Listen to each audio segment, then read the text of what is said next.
Avec la mise à l'arrêt du sport amateur, a priori jusqu'à fin novembre, comment la décision a été perçue par vous en tant que joueur et puis au sein de l'équipe finalement? Ouais, c'était une décision un peu prise à contre-cœur, hein. On a accepté cette décision vraiment à contre-cœur. C'est vrai qu'on fait tous du sport parce qu'on aime ça, on est passionné de sport.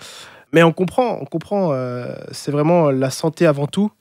On n'a pas envie de transmettre ce virus plus loin, on a envie aussi de mettre notre pierre à l'édifice. Et puis on accepte à contre-cœur, mais c'est vrai que c'est dur parce que, comme je vous ai dit, on fait ça par passion. Et puis on a une certaine routine, on se voit chaque semaine, 2-3 fois par semaine pour transpirer, rigoler ensemble. Et c'est vrai qu'il y a un vrai manque, effectivement. Pour vous, que ce soit au niveau sportif, au niveau relationnel, il y a beaucoup de conséquences de ce mois environ d'arrêt? Oui. Oui, beaucoup. Alors là, on parle même plus qu'un mois parce qu'il y a déjà eu un confinement donc, en mars 2020. Là, on a dû aussi déjà arrêter.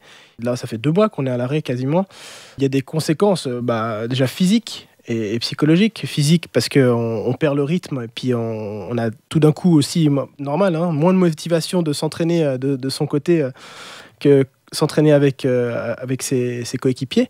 Et psychologique parce que il manque ce côté évasion. Voilà, on fait du sport pour pouvoir justement se défouler, penser à autre chose, évacuer un peu tout le stress quotidien, être ensemble, être entre coéquipiers et puis passer des bons moments. Donc ces moments manquent et c'est vrai que ça peut gêner, ouais. Comment on maintient la forme seul de son côté? Alors il faut se motiver, je dirais être au salon, faire des pompes, des abdos, un peu de traction, etc. On essaie de se motiver comme on peut. On a de la chance au UHC Genève qu'on a un bon partenaire avec Sports Clinic qui nous propose des programmes particuliers. Donc on a un coach sportif qui nous a préparé un programme à suivre chez soi. Donc ça c'est un gros avantage qu'on a. Et puis libre à chacun de le suivre ou non, parce qu'on est de nouveau, on n'est pas professionnel, donc on essaye de faire du mieux qu'on peut. Ça demande beaucoup d'autonomie. Vous, en tant que capitaine, vous avez aussi ce devoir de maintenir le lien avec l'équipe, de les motiver? Oui, alors effectivement, on essaye de se parler autant que possible. On essaye de se voir des fois, de temps en temps, pour aller courir dehors, faire un tour en vélo, toujours respectant les mesures sanitaires mises en place, bien évidemment. Mais oui, on essaye de se voir, d'entretenir des relations, dialoguer via les réseaux sociaux. Je sais qu'on va s'organiser bientôt un Skype apéro. C'est important. C'est important de garder les bonnes valeurs. Voilà, on est des copains avant tout et on essaye de maintenir ça. Ouais. À la reprise de l'entraînement, à la reprise de la compétition espérée, on va repartir de zéro presque? C'est triste de le dire, mais oui. Certains ne partiront pas à zéro parce qu'ils auront travaillé de leur côté correctement. D'autres repartiront un peu plus de zéro, si j'ose dire, effectivement. Mais il y a un mental à se reforger parce qu'on était parti sur une bonne dynamique. On a repris le championnat, on a avec 2 victoires. On a la motivation de grimper un échelon, donc d'être promu dans la Ligue supérieure. Puis on a un bon mix entre personnes expérimentées et jeunes joueurs dans notre équipe. Et puis aussi notre nouveau coach qui nous inculque une bonne énergie dans notre groupe. On voulait construire là-dessus et aller de l'avant pour avoir des bons résultats. Et c'est vrai que là, cette coupure arrive vraiment au plus mauvais moment. Ça nous coupe un peu les jambes, mais bon.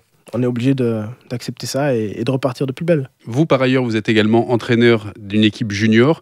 Est-ce que vous avez l'impression que c'est particulièrement pesant pour les plus jeunes, ce manque de sport? Ouais, c'est difficile parce que le jeune, il a besoin de stimulation. Le parent l'a inscrit également à ses cours parce qu'il veut que son enfant participe à des activités sportives.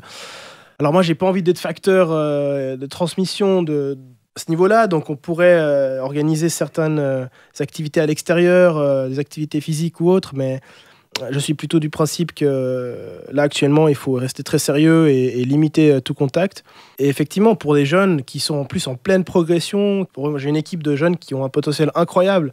Et pour eux, c'est vraiment dommage parce qu'on sent cette envie de progresser, envie de faire bien. Et ils sont toujours à 100%. Et c'est vraiment beau de voir ça à l'entraînement. Et cette coupure, j'espère qu'ils garderont vraiment la même motivation dès le retour sur le terrain parce que c'est vraiment plaisant à voir. Ouais. Par ailleurs, on voit certaines équipes vaudoises qui peuvent continuer de s'entraîner sous certaines conditions aussi. Là, il y a une différence de traitement qui est difficile à percevoir. Ouais, alors ça c'est compliqué. Hein. C'est comme à l'époque, lorsque le hockey sur glace pouvait accueillir 1000 personnes maximum et d'autres patinoires pouvaient accueillir 3000, dépendant du canton. Ce sont des différences vraiment notables. Et effectivement, là, Les clubs vaudois peuvent continuer à s'entraîner, alors que les clubs genevois pas. Ouais, c'est vrai que c'est une différence de traitement. On doit faire avec, malheureusement, on n'a pas vraiment le choix. Et si on veut compenser ce manque d'entraînement, on doit se motiver nous-mêmes et travailler nous-mêmes de notre côté. Ouais. On le sent bien, il y a une attente, une impatience de pouvoir reprendre. Vous imaginez que votre sport demain sera le même que celui que vous pratiquiez hier? Ce sera le même. En tout cas, on aura la même envie et la même envie de bien faire. La seule chose qui va changer, c'est notre forme physique. Mais on aura toujours la grinta et l'envie de vouloir jouer avec nos coéquipiers, de s'amuser sur le terrain et de progresser.